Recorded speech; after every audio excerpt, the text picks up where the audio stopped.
Bonjour à tous, c'est Sophie du blog sophieolivia.fr. Je vous retrouve aujourd'hui dans un nouveau format, le podcast. C'est ma première expérience d'enregistrement audio et je suis très contente de la partager ici avec vous. Après un long travail de préparation et plein d'idées en tête, j'ai décidé de vous présenter mon premier podcast sur le thème des backstage de mon blog. Et donc plus précisément, la préparation complète d'un article, de l'émergence de l'idée à la publication. Tout ceci dans le but de vous livrer l'envers du décor sur le blog.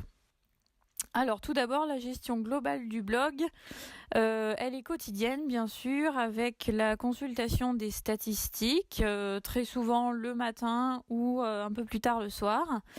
Je réponds également à tous vos commentaires, que ce soit sur le blog ou sur les réseaux sociaux. Comme vous avez peut-être pu le voir, j'utilise la plateforme WordPress qui héberge donc mon site et je possède mon propre nom de domaine. C'est beaucoup plus efficace pour le référencement et même vous pour me trouver. WordPress, c'est une plateforme très intéressante parce qu'elle offre de nombreuses possibilités de personnalisation. Que ce soit au niveau du thème, des polices, des couleurs, etc. Et on a bien sûr de plus en plus de choix selon la version payante que l'on choisit. Au niveau de la tenue du blog, j'essaye de publier un article par semaine, parfois 2 quand j'ai beaucoup plus de temps libre.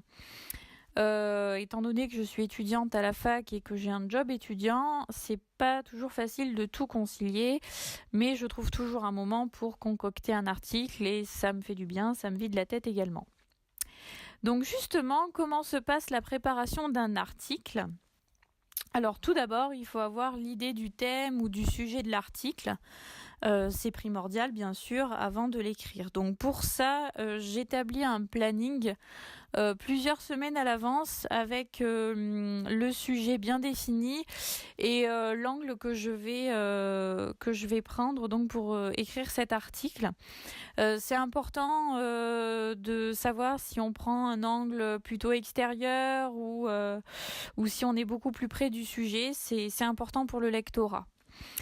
Et je choisis également la période à laquelle je vais publier l'article. Par exemple, si c'est une tenue hivernale, je vais plutôt la publier au mois de décembre-janvier et pas en plein mois de juillet, bien sûr.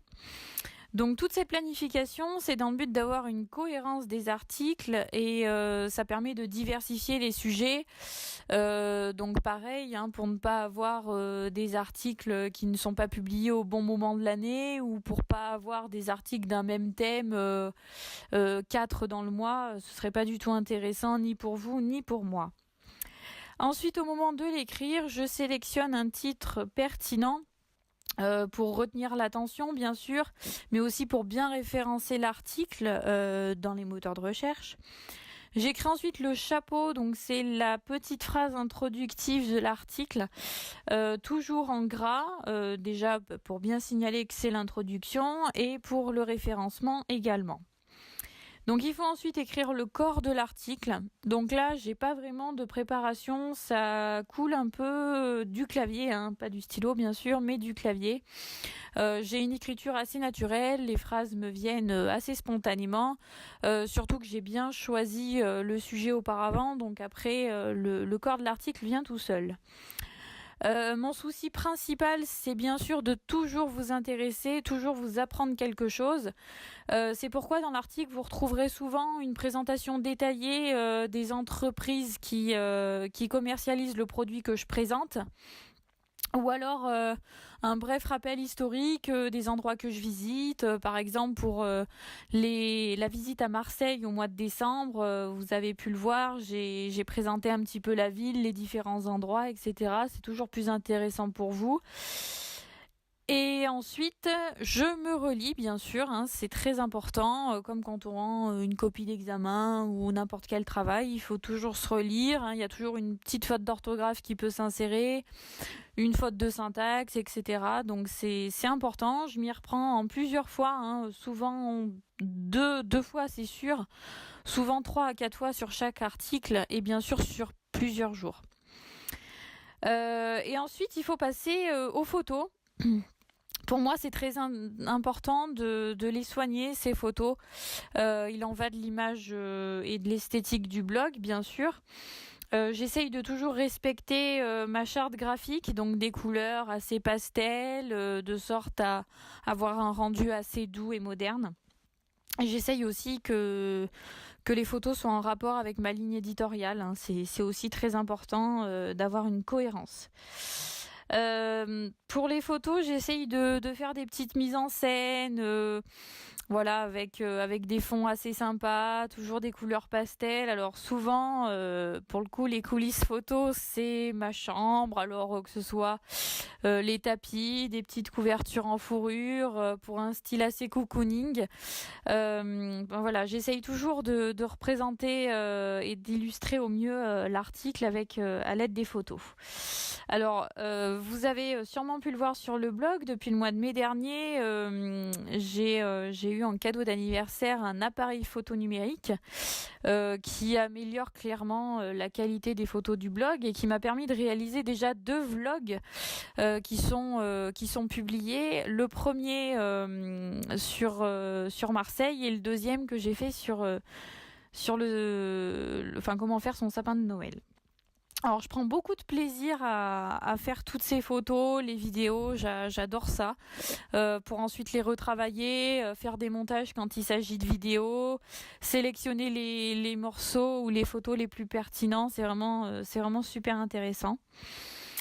Et donc ensuite, une fois que tout est mis en page, donc les photos, le texte, je fais la légende des photos, c'est toujours important pour le référencement et même pour vous, pour que vous puissiez vous repérer. Et je me relis encore une dernière fois avant de publier l'article définitivement. Donc après cette publication, il faut promouvoir l'article sur les réseaux sociaux. Donc il se publie automatiquement sur la page Facebook du blog, sur mon compte Instagram. Je publie une photo qui illustre bien l'article avec un effet, une légende, etc. Et sur mon compte Twitter. Donc après ça, il faut que je réponde à vos commentaires, hein, bien sûr, c'est toujours un plaisir, hein. Dès que j'ai quelqu'un qui me laisse un commentaire, j'y réponds toujours. Et c'est toujours ce même processus, hein, de l'émergence de l'idée à la publication sur les réseaux qui se répète, hein, pour chaque article. Donc j'essaye bien sûr d'anticiper le plus possible et d'être assez organisée dans mes publications. Donc pour moi c'est important, hein, pour le sérieux et l'image que renvoie le blog. Alors le blog, il a ouvert depuis 1 an et demi, c'était le 1er octobre 2016, donc il a sa date anniversaire. Depuis cette date, vous avez pu retrouver 100 articles publiés et 4300 visiteurs, donc c'est une modeste réussite, mais j'en suis plutôt fière. Donc le blog, il fait vraiment partie de mon quotidien, je le gère vraiment au quotidien et c'est toujours un plaisir. Voilà, mon premier podcast est terminé. J'espère que ce nouveau format vous aura plu. C'est encore une autre façon d'innover sur le blog.